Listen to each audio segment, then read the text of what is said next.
The sun had even risen over Brooklyn when Stuart Claxton opened the bathroom door and stepped into a nightmare. His wife, Anne Burrell, a firebrand chef, a beloved Food Network star, and a woman known for her signature platinum hair and boom and laugh, was lying in the shower, unresponsive. Around her were pills. A lot of them. Authorities would later describe the scene as involving a large quantity of assorted medication. Some sources whispered it was close to 100, but for Stuart, the number didn't matter. What mattered was that Anne wasn't waking up. Only hours before, the world had no idea it was about to lose one of its most vibrant culinary. Anne had been seen at a comedy improv show just the night before, smiling, laughing, full of life. There were no hints of despair, no signs that anything was wrong. She was 54 years old and still on top of her game in many ways. And yet, by the morning of June 17th, the woman who brought fire to the kitchen was gone. The 911 call was made just before 8 a.m. Paramedics arrived quickly, but there was nothing they could do. Anne Burrell was pronounced dead at the scene, and the NYPD immediately began a standard but serious investigation. Reports started trickling out almost immediately, first quietly on social media, and then in full force across celebrity news outlets. And the headlines were chilling, not just for the tragedy, but for the mystery. Anne Burrell found dead. Pills scattered around her. Investigation ongoing. Possible overdose. The words hit hard. To fans, Anne was more than a chef. She was a force of nature. She didn't just cook, she commanded. Whether it was her breakout on Iron Chef America as a sous chef, or her later starring roles on Worst Cooks in America, Anne's larger-than-life personality and fearless energy made her unforgettable. In an industry dominated by men, she didn't just compete, she led. Her death was more than a loss. It was a gut punch. As the story unfolded, the timeline painted a chilling contrast. Just hours before her death, Anne had attended an improv show at the Second City in Brooklyn. Witnesses said she was in good spirits, laughing, mingling.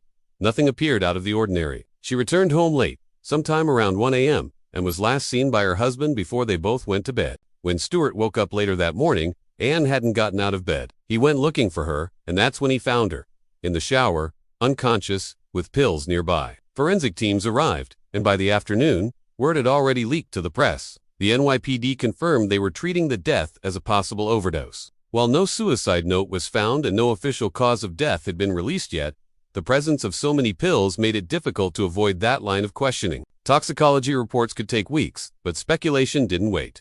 The public reaction was swift, emotional, and divided. On one hand, fans and fellow chefs flooded social media with tributes, remembering Anne's joy, her passion, her outrageous sense of humor. On the other, darker corners of the internet buzzed with questions. Was this intentional? Had Anne been struggling? Or was it a tragic accident, perhaps a miscalculated mixture of prescription medications? One of the first to speak publicly was celebrity baker Duff Goldman, who had known Anne for years. In an emotional post, he described their complex relationship, a friendship marked by ups and downs, distance and warmth. Our paths drifted, he wrote, but I always admired her, and I'm heartbroken now. Others followed suit. Rachel Ray, Bobby Flay, and countless former contestants from her shows posted heartfelt messages. She changed lives, one fan tweeted. She made you believe you could do anything, even if you'd never held a knife before. But behind the tributes was a persistent question. How did this happen? Anne's career had seen high highs and some challenging lows. After years of television success, she opened her own restaurant in Brooklyn, Phil N&S Good Time Lounge, a spot that blended food, personality, and flair. But the restaurant closed abruptly in 2018, after only a year. Rumors swirled about financial stress, staff issues, and personal disappointments. Anne didn't publicly dwell on the closure, but those close to her say it hit her hard. In her personal life, however, she seemed to find peace. Anne met Stuart Claxton on a dating app in 2018. They fell in love quickly, and their romance became something of a feel-good story during the pandemic era. They married in 2021 in a beautiful ceremony in her hometown of Cazenovia, New York. She became a stepmom to Stuart's son, Javier, and by all accounts, embraced the role with love and humor. So what went wrong? Friends insist there were no public signs of distress, no sudden changes in behavior. In fact, many said she seemed more stable in recent years than she had in a long time. But mental health is complicated. Sometimes, the deepest wounds are the ones no one sees. Law enforcement has stated there is no indication of foul play. Everything suggests the pills were taken willingly.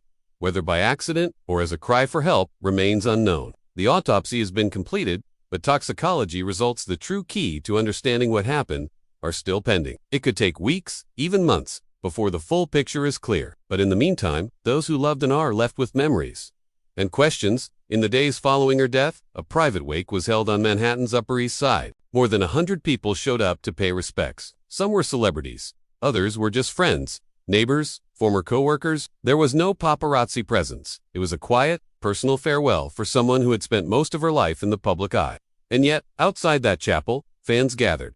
Some brought flowers. Others lit candles. A few just stood silently, mourning a woman they never met but somehow felt they knew. What made Anne Burrell so loved was not just her talent, it was her rawness.